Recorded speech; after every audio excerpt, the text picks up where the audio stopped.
মা সুমি, যা ঘর থেকে গিয়ে তোর বাবার জন্য পানি নিয়ে আয়।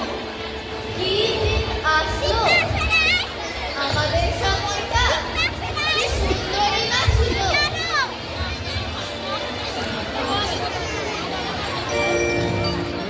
রফিক কাকিয়ন আসতো, কত চিঠি আনতো। আব্বা, চিঠির কথা যে বলেছো, চিঠি পেয়ে কি আনন্দ হতো? তোর আব্বার বোন বিদেশ থেকে আমাদের জন্য চিঠি পাঠাতো, আমরা তার অধীর অপেক্ষায় থাকতাম।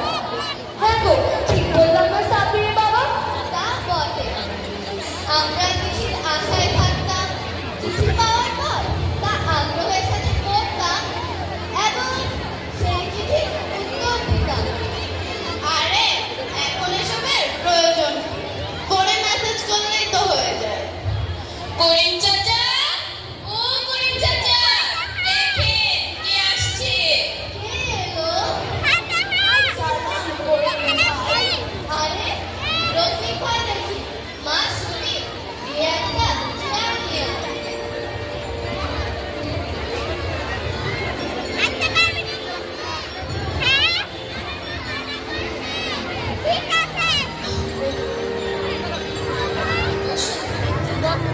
ধন্যবাদ।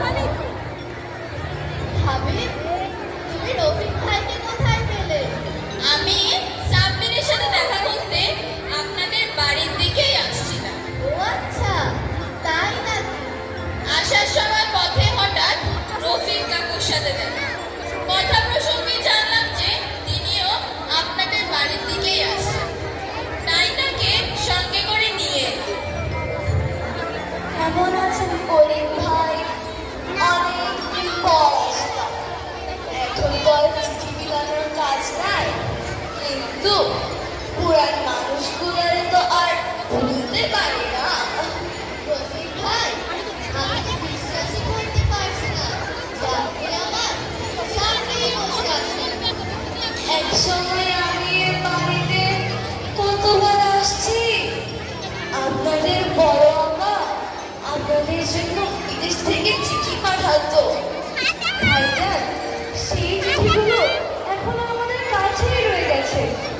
যাও না, গিয়ে চিঠির বাক্সটি নিয়ে এসো, যেখানে সবগুলো চিঠি জমানো রয়েছে।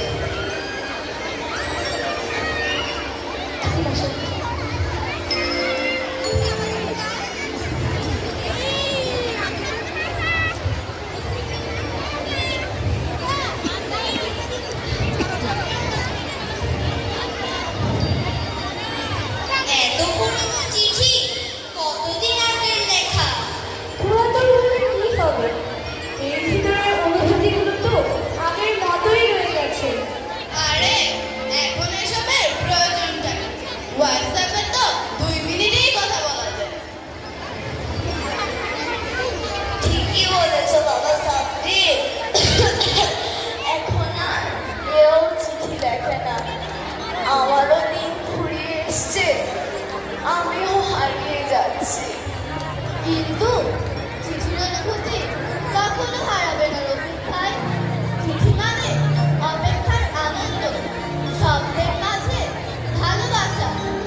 দোয়ায়। এই দূর দেশ থেকে চাইলেও তো আপনাদের কাছে যেতে পারি না, তাই চিঠি লিখে নিজের মনের স্বাদ পূর্ণ করি। যখন আমার চিঠি আপনারা পড়বেন, আমার মনে হবে আমি যেন আপনাদের সাথেই আছি। ভাইজান, আপনারা যখন আমাকে চিঠির উত্তর দেন, আমি বারবার সেই চিঠি পড়ি। মনে হয় আপনারা যেন আমার পাশেই আছেন। চিঠির উত্তর দিয়ে ভাইজান, ভালো থাকবেন। সাব্বির আর শমীকে আমার অনেক আদর আর ভালোবাসা দিবেন। ভাবিকে সালাম দিবেন। আজ এই পর্যন্তই রাখছি। আমাদের চিঠির অপেক্ষায় থাকলাম। ইতি, আপনাদের স্নেহের রেণু। এখন তো দূরে থাকলে কেউই তেমন চিঠি লিখে না, সবাই শুধু স্ক্রিনের ওপাশে চেয়ে থাকে। আচ্ছা রফিক কাকু, আপনাকে একটা চিঠি লিখলে কেমন হয়? আমাকে আমাকে কেন? কারণ আমরা হারিয়ে যাচ্ছি। শুধু আপনি নন, আমরা আমাদের অনুভূতিকে ভুলতে বসেছি। এই নতুন যুগের কারণে কি আমরা আমাদের সংস্কৃতিকে ভুলে যাব? আমাদের পুরনো সংস্কৃতি কি হারিয়ে যাবে? না, তা হয় না, তা হতে দেওয়া যাবে না। মা শুনি, দিয়ে একটা খাতা ওই কলম দিয়ে।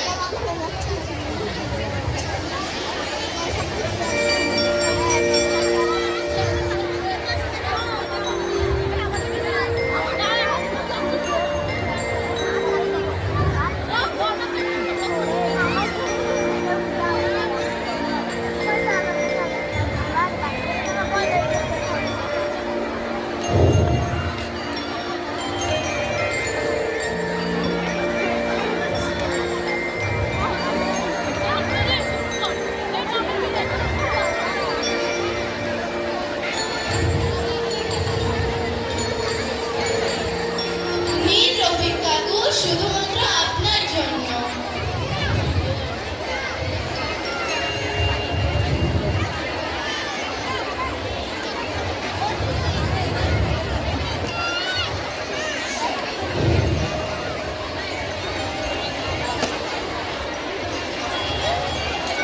আজ পর্যন্ত আমি কত মানুষের দ্বারে দ্বারে কত রকমের চিঠি পৌঁছে দিয়েছি, কত সুখে